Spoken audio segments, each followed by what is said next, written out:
देवराजेंद्र, आपका सर्वदा मंगल हो, कल्याणमस्तु।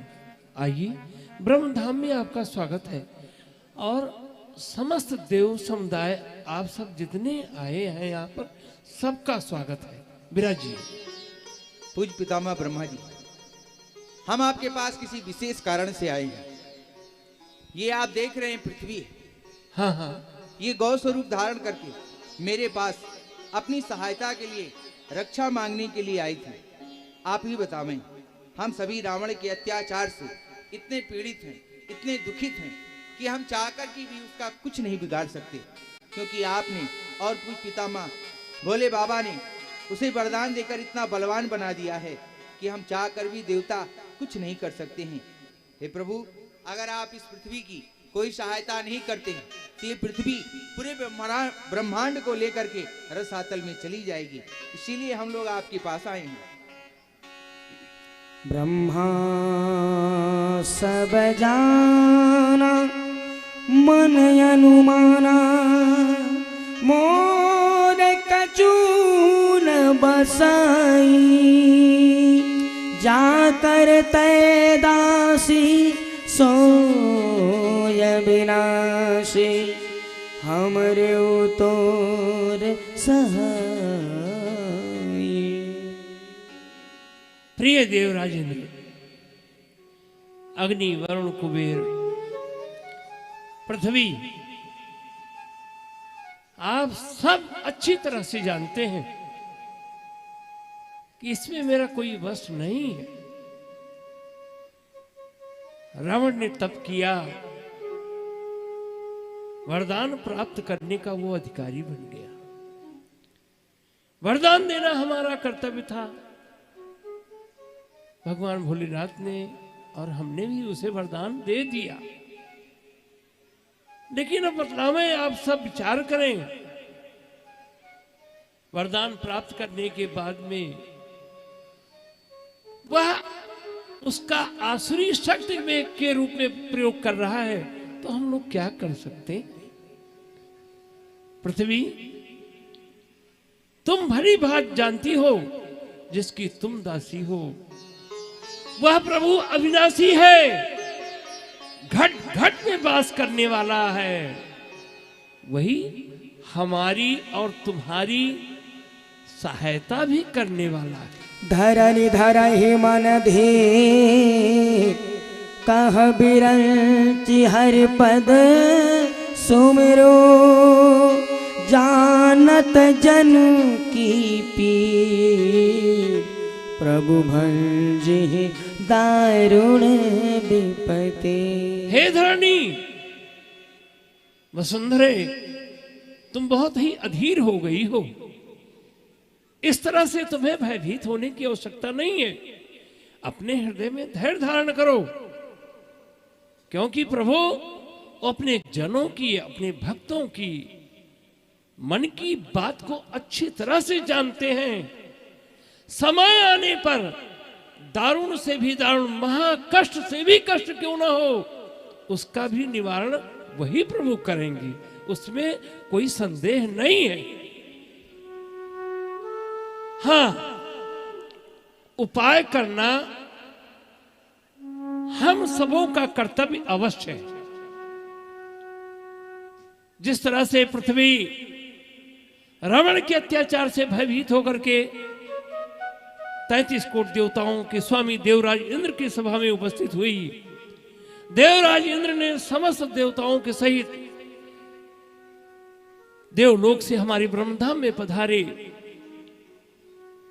तो ठीक उसी प्रकार हमें, आपको, सबको मिल करके, चल करके उस आदि नारायण को अपनी व्यथा सुनानी चाहिए।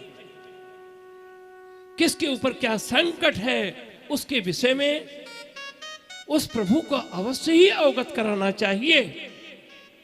अब आप सब बतलावें कि हम सब कहां चलें, किस स्थान पर हमें उस प्रभु का दर्शन होगा, जहां हम अपनी करुण गाथा, अपनी व्यथा को सुना सकें, अपनी बात को उसके समक्ष रख सके। आप सब अपने अपने विचार को व्यक्त कीजिए, बतलावें कि वो हरि, वह नारायण, वह हमें कहाँ प्राप्त होगा। बैपुर बैकुंठ जान कह कोई, को कह पय निधि बस प्रभु सोई। हे पूज्य पितामह ब्रह्मा जी, मेरे विचार से तो इस समय भगवान गौलोक में होंगे। हम सभी को वहीं चलना चाहिए और चल करके अपनी दुख भरे बातें उन्हें सुनानी चाहिए। विचार उत्तम है आपका, ठीक कह रहे हैं। और पूज्य पितामह ब्रह्मा जी, हमारे विचार से प्रभु इस समय साकेत धाम में होंगे। हम सभी लोग चलकर वहीं पे प्रभु को अपनी दुख भरी पुकार सुनावें। प्रभु कोई ना कोई उपाय अवश्य करेंगे। आप भी ठीक है। हे पितामह, हमारे विचार से भगवान इस समय क्षीर सागर में होंगे। आपका भी विचार ठीक है। पूज्य पितामह जी, हमने ऐसा भी सुना है कि वह परमात्मा योगियों की हृदय में रहता है। हम सभी लोग वहीं चल करके खोज करें, भगवान हम लोगों की सहायता अवश्य ही करेंगे। ठीक आप कह रहे हैं, लेकिन हम यह देख रहे हैं कि यहां पर जितने देव समुदाय उपस्थित हैं, जो भी समूह है हमारे पास में, सबके विचार भिन्न भिन्न हैं। एक मति किसी की नहीं है। कोई कह रहा बैकुंठ चला जाए, कोई कह रहा गोलोक चले, किसी का कथन है क्षीरसिंध में मिलेंगे, कोई कह रहा है कि योगियों के हृदय में मिलेंगे। तो अब आप वही अपने हृदय में विचार करें कि हम सब कहाँ भटकते रहेंगे, कहाँ कहाँ चलें। प्रभु का एक सुनिश्चित स्थान तो होना चाहिए। देवादिदेव हो हरि व्यापक सर्वत्र समाना, प्रेमत प्रगट होहि मैं जाना। राम सिया राम जय जय राम, राम सिया राम जय जय राम। हो देश काल दिशि विदिशहु माही, कहु सो कहाँ जहाँ प्रभु नाही। राम सिया राम जय जय राम, राम राम सिया राम जय जय राम। ओम हरि ओम पार ब्रह्म परमात्मे नमः। ओम हरि ओम पार ब्रह्म परमात्मे नमः। पूज्य पितामह देवराज इंद्र, पृथ्वी, देव समुदाय सभी लोग नारायण के खोज में लगे हुए हैं। किसी का कहना है कि नारायण वैकुंठ धाम में मिलेंगे, किसी का कहना है क्षीर सागर में मिलेंगे, किसी का कहना है गौलोक में मिलेंगे, किसी का कहना है कि योगियों के हृदय में मिलेंगे। किसी का एक मत नहीं है, लेकिन जो हमारा विचार है वो नारायण किस स्थान पर नहीं है। जड़ में, जल में, नभ में, कण में ऐसा कौन सा स्थान है जहाँ पर उस नारायण का स्थान नहीं है? ऐसा कौन देश है जहाँ पर वो नारायण नहीं है? ऐसा कौन विदेश है जहाँ पर उस नारायण का निवास स्थान नहीं है? जले विष्णु, थले विष्णु, विष्णु पर्वत मस्तके, जालमाला तुले विष्णु, विष्णु सर्व जगतमयम। ये सारा विश्व ही विष्णुमय है। एक समय देवर्षि नारद जी ने नारायण से प्रश्न किया, नारायण, यदि आपके भक्त आपका दर्शन करना चाहें, आपसे मिलना चाहें, तो आप उन्हें कहाँ पर दर्शन देंगे? क्या आप गौलोक में रहेंगे, या क्षीर सागर में रहेंगे, या साकेत में रहेंगे, या फिर बैकुंठ में उन्हें दर्शन देंगे? नारायण ने तुरंत उत्तर दिया, ना हम बसाम बैकुंठे योगी नाम हृदय न चा मदभक्ता यत्र गायंती तस्तिष्ठाम नारदा।